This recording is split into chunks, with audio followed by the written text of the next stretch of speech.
A Bitcoin ransom note regarding Nancy Guthrie was just leaked to the press, and it has sent this investigation into absolute chaos. Complete chaos. We are not talking about a standard missing person case anymore. This situation has officially collided with high-profile media, federal politics, and modern technological terror. It's a perfect storm. It really is a perfect storm of confusion and, conflicting agendas. Right. What we are seeing unfold right now is a battle between transparency, which is, represented by this leak and tactical secrecy. And that's what the sheriff wants. That is what the sheriff is desperately trying to maintain. And this is all happening against a backdrop of AI fears and direct presidential involvement. We have to cut through the noise. That is the mission today. We're going to expose the raw facts behind the disappearance of 84-year-old Nancy Guthrie, the mother of Today's Show anchor Savannah Guthrie. And that connection is key here. It's critical. We need to be urgent, we need to be fast-paced, and we need to focus on the hard evidence, the undeniable truth. And the truth here is it's obscured by layers of panic and high-stakes maneuvering. When you look at the source material we have, reports from KOLD, the Associated Press, statements from Sheriff Nanos, the family's own pleas, you start to see a picture that is terrifyingly modern. Okay, let's unpack this immediately. We need to establish the timeline because the just framing is critical here to understand the urgency. It is. The clock is ticking. Nancy Guthrie was last seen Saturday night, January 31st, 2026. She had just finished dinner. Relatives dropped her off at her home in the Catalina foothills. Right, and we need to pause on the geography and the routine for a second to really understand the gravity here. Okay. The Catalina foothills aren't just a suburb. It's high desert, it's rugged terrain, often with properties that are, somewhat set back or isolated for privacy. So not a place you just walk around at night. Not at all. And Nancy is 84. For an 84-year-old, routine is everything. It's not just a preference. It's a safety mechanism. Exactly. You don't just deviate from the plan at that age without a major reason. Yeah, precisely. So Saturday night around 9:311 or 9:45 p.m., she is dropped off. That is the last verified moment of safety. The last time anyone saw her. She enters her home. The door locks. The world goes quiet. Then comes the panic moment. Sunday morning, she fails to show up for church. Now, for anyone who knows her routine, or frankly for anyone with an elderly parent, this is the red flag that stops your heart. It's the first alarm bell, the big one. So the family rushes to the home, and what they find, or rather what they don't find, is what changes everything. This is the pivot point. This is where the investigation shifts gears instantly. When the family arrives, they were probably thinking, medical emergency. Did she fall? Did she fall? Did Right. she have a stroke? Something like that. But they find the house empty. But not just empty. And this is the key. It's what was left behind that just screams crime scene. Yes. Her wallet, her cell phone, and her vehicle. They were all still at the residence. In criminology, we often look at the triangle of daily existence. Keys, wallet, phone. In 2026, these are, they're extensions of the self. You don't leave home without them. No one voluntarily leaves their home without at least one of these, and usually it's the phone.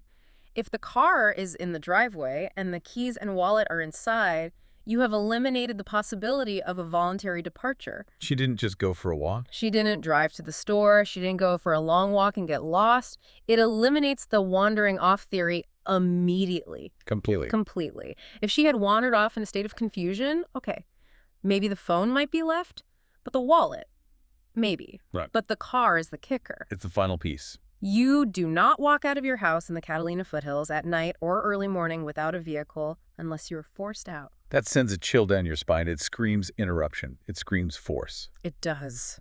And that brings us to the sheriff's designation. Pima County Sheriff Chris Nanos didn't wait. He didn't hesitate.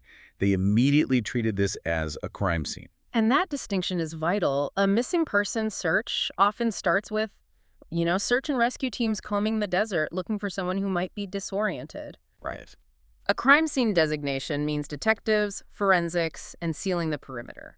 They knew on Sunday that a crime had occurred because of that physical evidence we just discussed. And we need to talk about the buzzword exposed.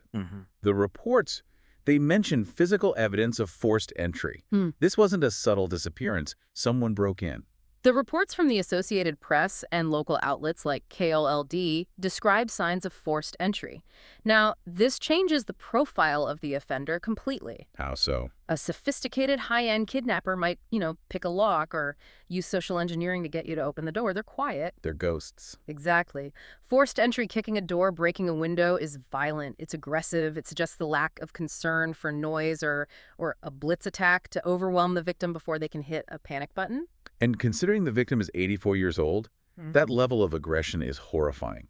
It is, and it creates a massive vulnerability factor. Nancy requires daily medication. We don't know the specifics of the prescription, but at 84, daily medication usually involves things like heart regulation, blood pressure, or other critical systemic maintenance. So every hour that passes isn't just a missing hour, it's a potential medical crisis. It's a physiological ticking clock. In kidnapping negotiations, usually the kidnappers have time on their side. They can wait for weeks if they have to. But not here. But here, the victim's body might not have weeks. If she doesn't get those meds, the kidnapping turns into a homicide investigation simply due to medical neglect. That puts a pressure on the sheriff that is, it's impossible to overstate. That is the terrified reality the family is living in right now. When you combine forced entry, items left behind, and a critical medical dependency, the urgency creates a pressure cooker for law enforcement. A massive one. And that pressure is exactly what led to the absolute chaos we are seeing with the media leaks. We have to talk about this leak because it complicates the investigation in ways most people, they just don't realize. This is where it gets really interesting. And by interesting, I mean explosive. Yeah. We have to talk about the ransom note. This is the bombshell that has turned this investigation completely upside down. It really has. An email purporting to be a ransom note was sent to KOLD, the local news station, and also to TMZ. And this is where the conflict between the leak and the law just explodes. Let's look at the undeniable truth that was confirmed by Sheriff Nanos. What did he confirm? He confirmed that a note exists. He confirmed it was sent to the station. This isn't just an internet rumor. The sheriff himself admitted the note is part of the investigation. But let's look at the content. I mean, the details are chilling. The note demands Bitcoin. It demands millions. Of course. But here is the detail that makes it terrifying. It contains specific, unreleased details about the interior of Nancy's home and the clothing she was wearing that night.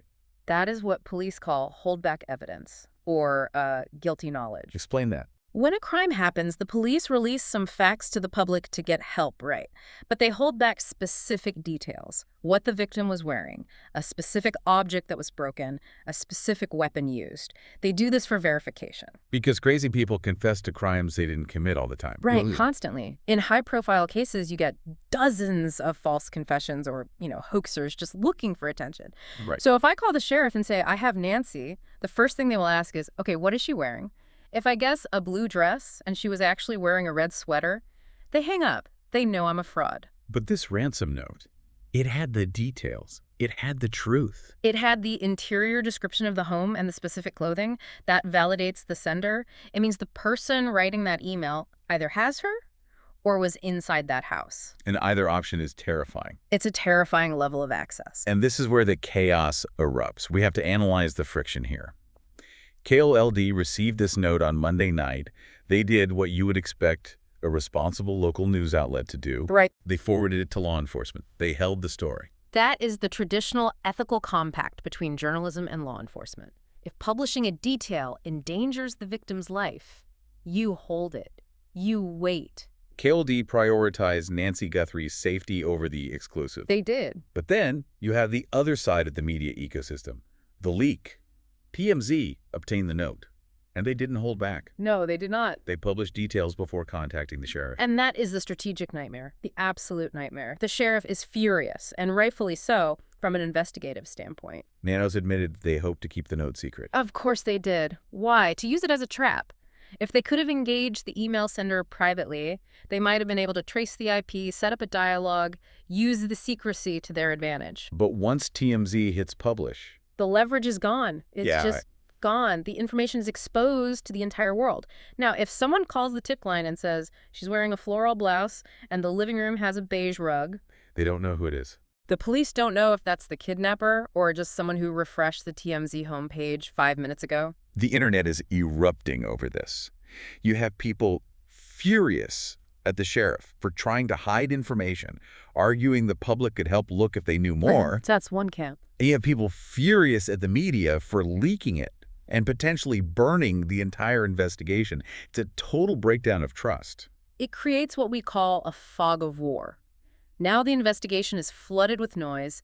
Every crackpot with an internet connection can now mimic the kidnapper. And that dilutes the resource. Completely. Instead of chasing one credible lead, the detectives are chasing 1,000 ghosts created by the leak. Let's pivot to the demand itself. Millions in Bitcoin. I feel like we hear this in every movie, but does this actually work in 2026? I thought the blockchain was a public ledger. It is, and that's the irony of modern cyber kidnapping. Bitcoin is not anonymous, it is pseudonymous. What's the difference? Every single transaction is recorded on the blockchain forever.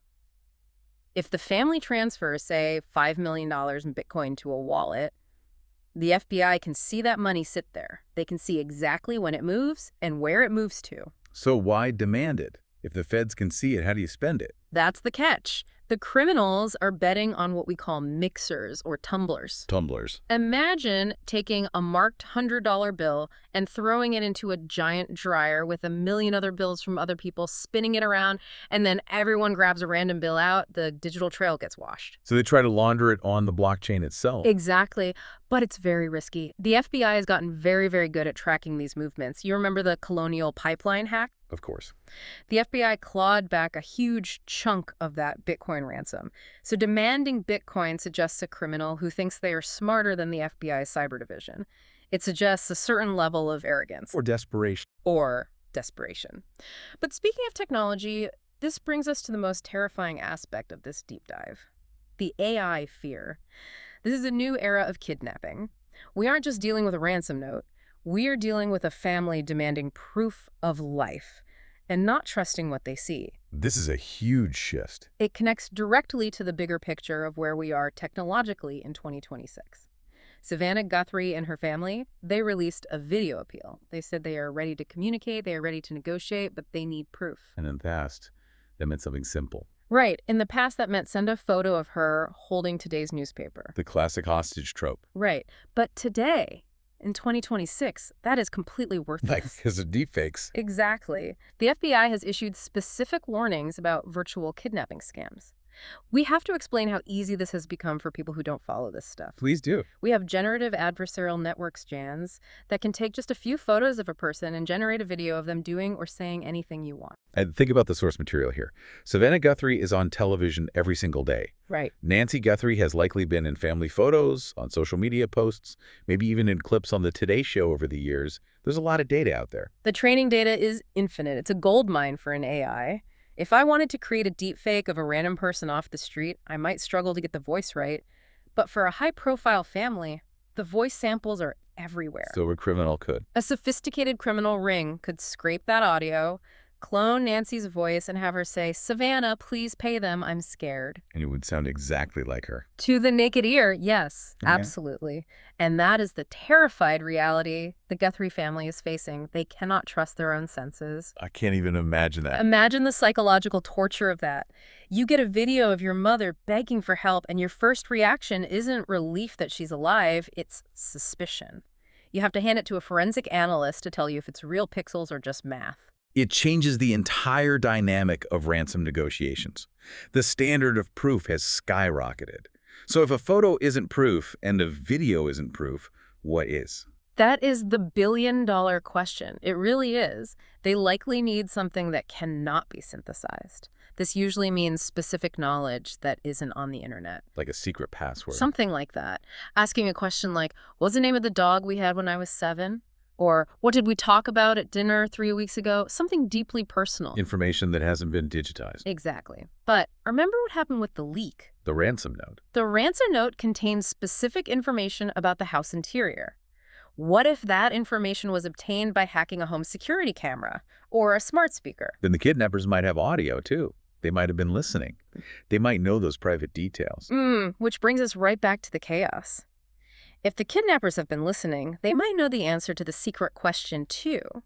It creates a scenario where verification is almost impossible without some kind of physical contact. So we have a digital deadlock, a complete standstill. And while this deadlock is happening, the political machine is revving up. the scale of this thing has shifted massively. It's gone national. We aren't just in Tucson anymore. Yep. This has gone all the way to the White House. This is the escalation that usually only happens in movies. The scale of the intervention here is, it's unprecedented for a local kidnapping case. Donald Trump posted on Truth Social. He did. He posted that he personally spoke with Savannah Guthrie. We have to talk about the buzzword unite. In a time of extreme polarization, you have these high-level political figures like Donald Trump and a major mainstream media figure like Savannah Guthrie, who works for NBC, uniting over this crisis. It's a fascinating collapse of the political spectrum. It really is. Yeah. Usually these two spheres, Trump's orbit and the mainstream media, are at odds. To put it mildly. But a crime against a vulnerable grandmother, that transcends the divide. It hits a primal nerve. It doesn't matter who you voted for. Nobody wants to see an 84-year-old woman taken from her home. And the cavalry is literally coming. I mean, we have reports that FBI Director Kash Patel is planning a trip to Tucson. And that's a big deal. We have Attorney General Pam Bondi personally receiving updates. This is heavy-duty federal power. And when we say federal power, let's explain what that means on the ground for you. It's not just guys in suits showing up. Right. It means the FBI's Child Abduction Rapid Deployment Team, the CARD team, which often assists in high-risk adult kidnappings too. It means the Hostage Rescue Team, the HRT. The best of the best. It means forensic capabilities that a local sheriff's department simply cannot afford. They bring the satellite tech, the best crypto analysts to track that Bitcoin wallet, and the best behavioral profilers to analyze the ransom notes language. So they bring the big guns. They bring all of them. But this creates the chaos of jurisdiction, doesn't it? Yeah. While the Pima County Sheriff's Department, led by Sheriff Nanos, is technically the lead, you have the FBI swarming the scene. You have the president posting about it. It raises a massive strategic question. Does this level of scale help or hinder? What's your take?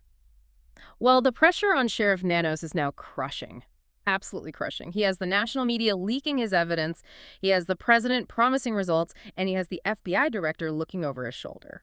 It's the too many cooks problem, but with life and death stakes. Exactly. In investigations, you need a tight, small circle of trust. When the FBI comes in, that circle widens. When the White House gets involved, the circle explodes. And information management becomes a nightmare. A total nightmare. Leaks become almost inevitable because so many people are being briefed on a need-to-know basis. And the undeniable truth is that the more eyes you have on a case, the more the kidnappers might panic. That is the #1 risk. If these are professionals, they might see the FBI director arriving on a plane and decide the heat is too hot.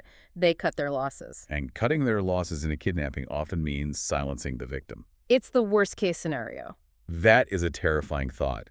The federal response is meant to help, but it could actually trigger a tragedy. It forces the kidnappers into a corner, and desperate people do desperate things. And remember, investigators have just returned to the home for expanded forensic work. That's the just hack we mentioned at the top.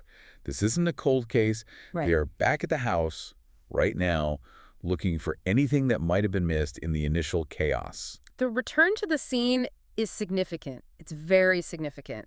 It implies one of two possibilities. Okay. One, the initial sweep was rushed because they were hoping to find her alive nearby, and now they're doing the deep forensic dive they didn't have time for before. And the second. Or two, the ransom note, the one that was leaked, contained a detail that pointed them to a specific spot in the house they hadn't looked at closely. Like, look under the floorboard in the guest room. Something like that. Exactly. If the note said something that specific and they go back to check it and they find new evidence, that validates the note. It closes the loop. It tells them this is real. So let's try to summarize the chaos here. We have a missing 84-year-old woman. We have signs of forced entry. We have a Bitcoin ransom note that was leaked by TMZ, infuriating the sheriff. A major breach. We have deepfake fears stalling the proof-of-life negotiations. And we have the full weight of the federal government descending on Tucson. It is the definition of volatility. And the tension isn't just the crime itself, it's how the crime is being handled. It's secrecy versus the public's right to know. It is local control versus federal intervention. And we haven't even touched on the motivation. Why her? Was she targeted specifically because of Savannah? The ransom note suggests yes, absolutely. The demand for millions in Bitcoin creates a profile. You don't demand millions from a random retiree in the foothills unless you know there is money or, influence behind the name. So this wasn't a random burglary gone wrong. No way. The ransom note confirms it was targeted. This was planned. But the execution, Yeah. the forced entry, that seems sloppy. That's the contradiction, isn't it? The targeting was sophisticated. They knew who she was, who her daughter was. The demand is sophisticated Bitcoin. But the entry was crude kicking in a door. Which suggests what? A mix of skills.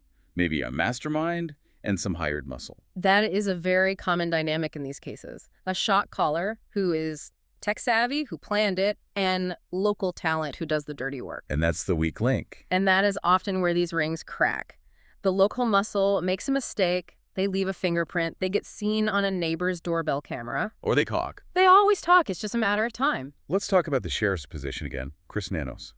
He is in the hot seat.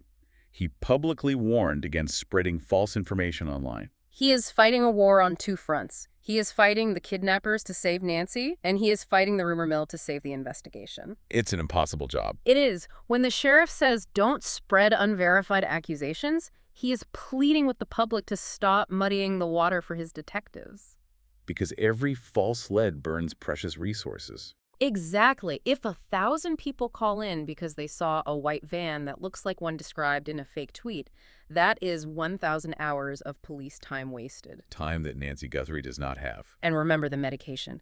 Every hour wasted on a fake lead is an hour her body is fighting against her. The clock is their biggest enemy. We have to touch on that proof of life video appeal again. The family released this video. Savannah Guthrie facing the camera. It's such a powerful moment. It is utilizing the media tool she knows best. She is speaking directly to the captors, over the heads of law enforcement, over the heads of the media. You're ready to communicate. She is trying to de-escalate. She is trying to turn this from a violent crime into a transaction. We will pay. Just prove she is alive. It's a rational plea in a completely irrational situation. But again, the AI fear hangs over it. Even if they send a video back, the family has to ask, is this real? Is this my mother or is this an algorithm? It's a paradox. We need speed, but speed leads to leaks. We need verification, but verification takes time. And in the middle of it all is an 84-year-old woman without her medication. That is the tragedy at the center of the chaos. All the politics, all the tech talk, all the media wars, it all distracts from the fact that a vulnerable human being is missing and in danger. So where do we go from here? The FBI is arriving. The Attorney General is briefed. The sheriff is hunting. We watch the digital space. If the kidnappers are sophisticated, they will find a way to prove life that bypasses the AI skepticism.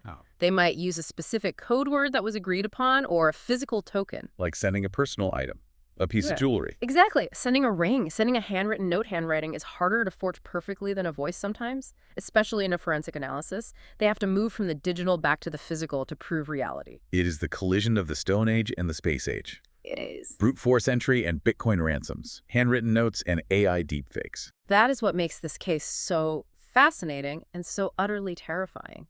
It shows how technology has layered complexity onto basic, brutal human cruelty. And the public is watching every move. The internet Armageddon of opinion is happening right now as we speak. Everyone is an armchair detective. Everyone has a theory.